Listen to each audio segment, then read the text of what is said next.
Okay, people, welcome to my first online lesson on ammonia and its uses. I have to resort to doing this because you guys are very busy people, so I'll make it very short and fast and concise. As you know, I can be a tad long-winded. Okay, so here he goes. Alright, this chapter on ammonia is a very short chapter. Alright, so I expect you guys to listen to this very short lecture. You won't be able to see my face, so very sorry to disappoint you guys. Alright, so once you're done with this chapter, okay, I expect you guys to do your workbook and then bring it next week when we meet, so that we can discuss the workbook, and then after that there will be a test on this chapter as well as air and atmosphere. Okay, so without further ado, let's start off with this chapter. Now, what are some of the uses of ammonia in daily life? As you all know, ammonia is one of the most important chemicals. Ammonia is a very weak alkali.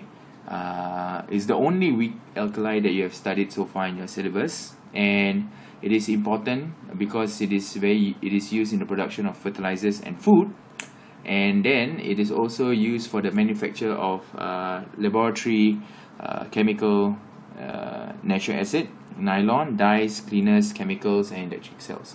So as you can see from the screen there, you actually the breakdown of the use of ammonia is as such. Most of it is actually used for fertilizers. Now, ammonia is produced from nitrogen gas, okay, which most of it you can find high up in the atmosphere. And you will study the manufacture of ammonia and some ammonium salts, okay. So from then onwards, okay, so here's a bit of think time. What is the chemical equation for the formation of ammonia from nitrogen and hydrogen? I expect you guys to know this. It's very simple, right? So nitrogen and hydrogen, okay, you will get ammonia gas. You just balance it up. The state symbols, all of them are gases. Okay, I give examples of products using ammonia or made from ammonia that are found in homes.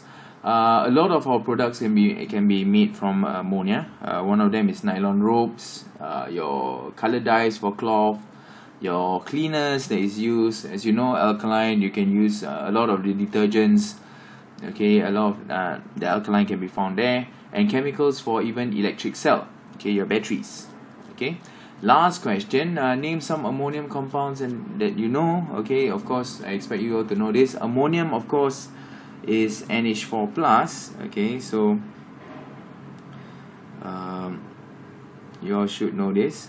Okay, so for this is NH4 plus.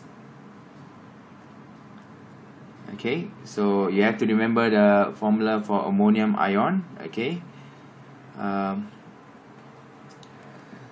so what are the ammonium compounds that you should know of? Okay, ammonium chloride, ammonium nitrate, and ammonium sulfate. Okay, a lot of you all do not know how to come up with the formula, so I hope by this time you all are very sure about this. Okay, that's about it. Okay, if you need to copy all these, please pause here, and then after that you can copy. Alright.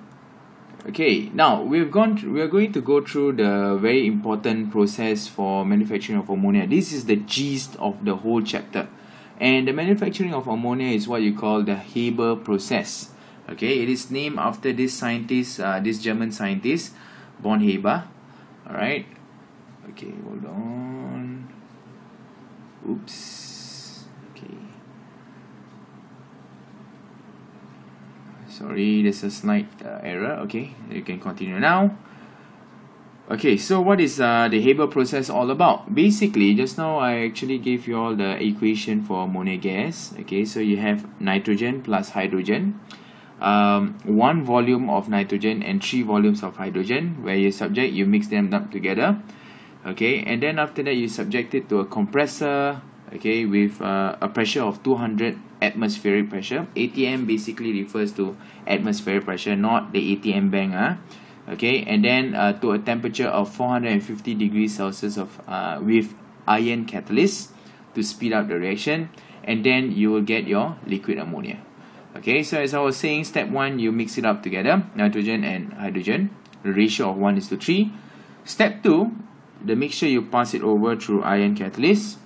And then step 3, once you get the ammonia gas, for easier transportation, you condense it to a liquid. Okay, and that is where the equation is. Now, if you look at it properly, the equation, okay, this is what you call a forward and a backward arrow. Okay, now what is this all about? Basically, it is called a reversible reaction. Okay, pardon my beautiful handwriting.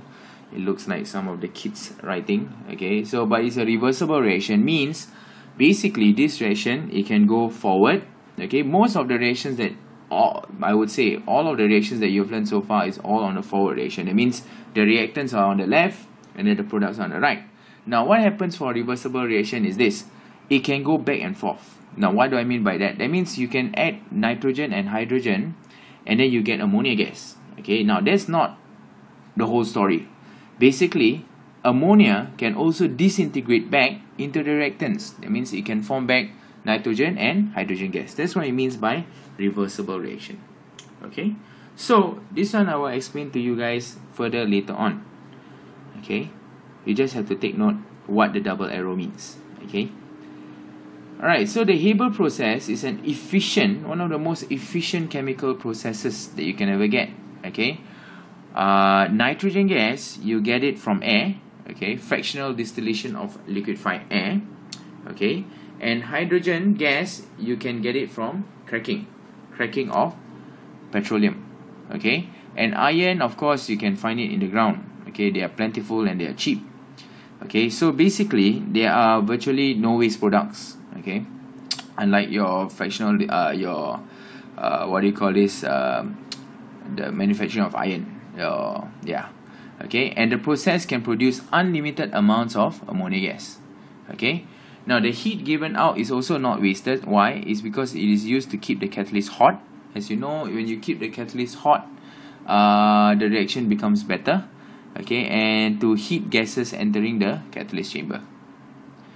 Okay, now why is a catalyst used in the Born-Haber process? Now remember, when we talk about catalyst in the chemical energy changes, okay, a catalyst is basically what do you call this? A chemical or a substance that actually speeds up the reaction. Okay, so basically you need the Born-Haber process because you want to increase the speed of reaction. Okay, so if you guys are still not sure what a catalyst is used for, don't worry. Okay, we'll elaborate more on that for speed of reaction. Okay.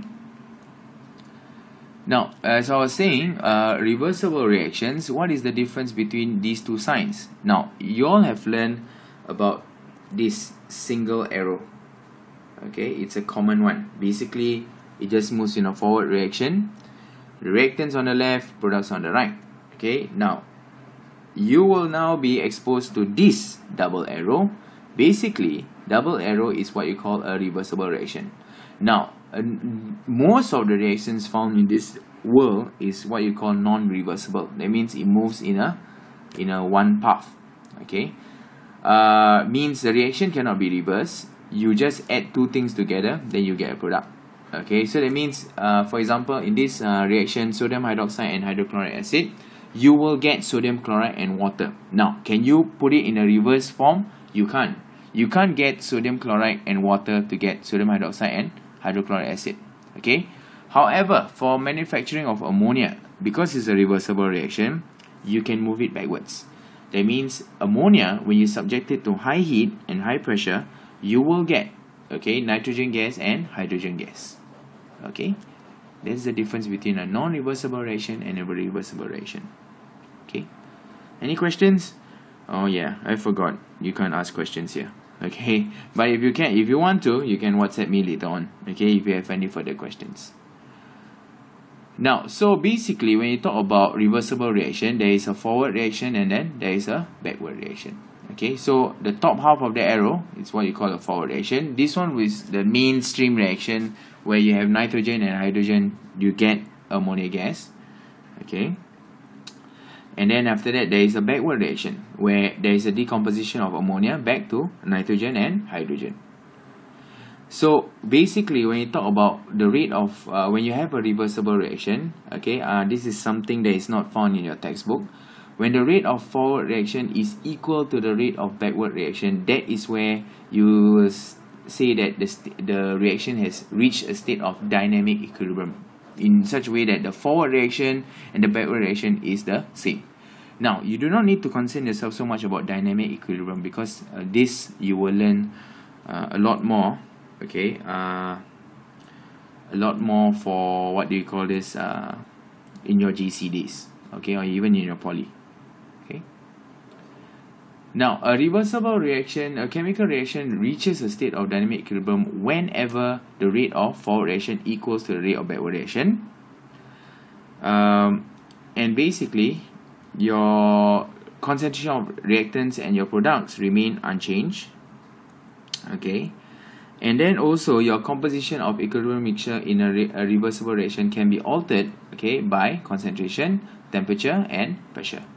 Now all these things, okay, anything on this page is FYI. That means it's not really inside your syllabus. Okay, so you just need to know. If you don't understand, it's fine.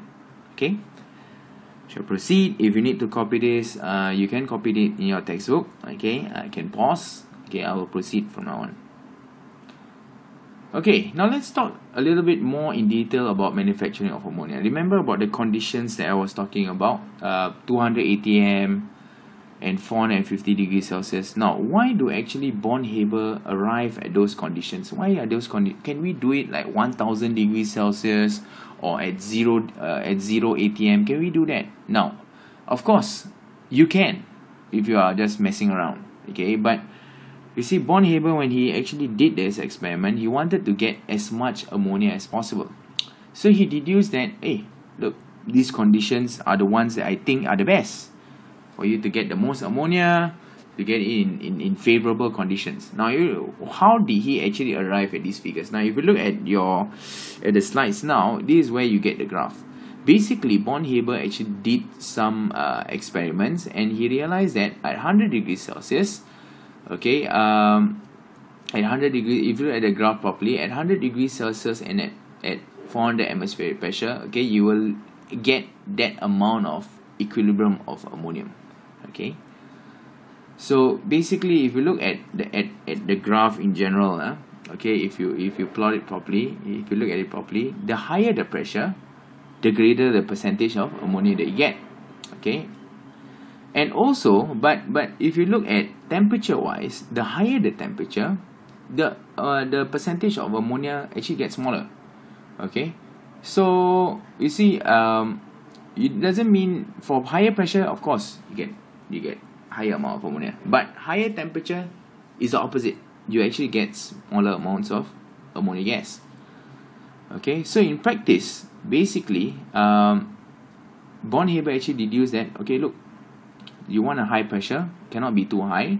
You use 200 atmospheres and a temperature of 450 degrees Celsius. That is the best. Okay, it's much more economical to use those conditions, and he deduced that that's the best condition. Okay, but why can't he use very high pressures then? Okay, basically, the reason why he cannot use very high pressure is because of the fact that if you need very high pressure of if you have a high pressure, then you need to use thicker pipes. Okay, when you want to use thicker pipes, they are much more expensive. Okay, temperature wise also, you can't use too low a temperature. Why? Because if you are using too low a temperature, the reaction will be slower. Okay, of course, when you have lower temperature, then of course the percentage of ammonia is higher lah. Okay, but you can't be too low. Okay, so there you go. Can't use too high a pressure because it's much more expensive. You need thicker pipes. If you have too low a temperature, then the reaction will be slower. Okay, now this please copy down. You can pause and then you can repeat in your own time. Okay, then you can copy it down. Okay, how do you get ammonia? Of course, you can get ammonia from heating ammonium salts with an alkali. You know about this reaction in your previous acids, bases, and salts. Okay, you'll get ammonia gas from heating ammonium salt with an alkali. Okay, so for example, here is ammonium chloride plus sodium hydroxide. You'll get another salt, ammonia gas, and water. Okay, so you can also get ammonia gas using this lah. But of course, the amount of ammonia gas you get is very little. Okay, so no point. Okay, so just to cover the key concepts. Okay, and that's about it. Very short chapter on ammonia gas. Okay, so I urge you, once you are done with this, okay, once you've already covered, like I said, I've already done for 15.5 minutes.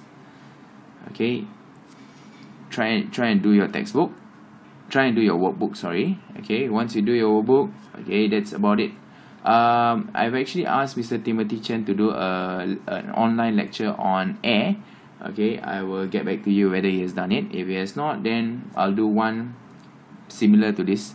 Okay, and atmosphere is a very small chapter, but a lot of its content is also tested in O-levels, so we need to cover that. Okay, alright, so good luck. I hope you all have not been bored for the past 16 minutes. Okay, once you're done, try and understand. Any questions, go ahead and ask in WhatsApp group.